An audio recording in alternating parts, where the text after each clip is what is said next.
In the last century, we supported each other in our fight against foreign rule. We can do it again in this century to create a new world order that will ensure the welfare of our citizens. It looks like, of course, and indeed a powerful speech by Prime Minister Narendra Modi there, saying that Global South should shape the emerging world order. But where is this coming from? India is hosting a two-day summit, and this was in fact an inaugural speech by Prime Minister Narendra Modi. This two-day summit, called the Voice of Global South, essentially is being conducted right ahead of a G20 summit in September.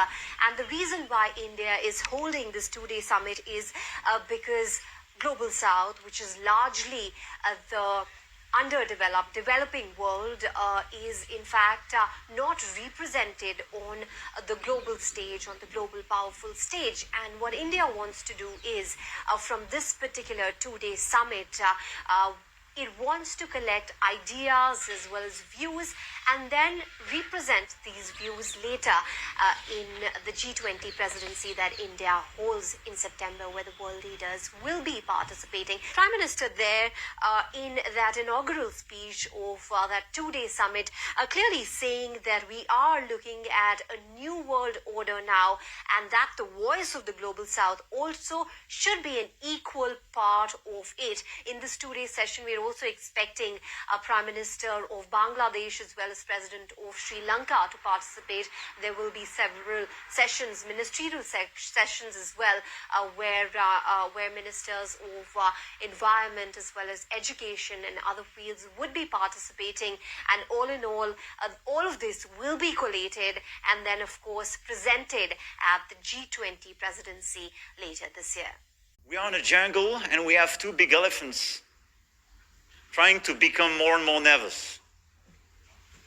If they become very nervous and start war, it will be a big problem for the rest of the jungle. You need cooperation of a lot of other animals. Tigers, monkeys, and so on. Are you on the US and the Chinese side? Because now, progressively, a lot of people would like to see there are two orders in this world. This is a huge mistake, even for both the US and China. We need a single global order. You know, we are at an inflection point, I believe, in the world economy. Not just the world economy, in the world. It occurs every 3 or 4 generations.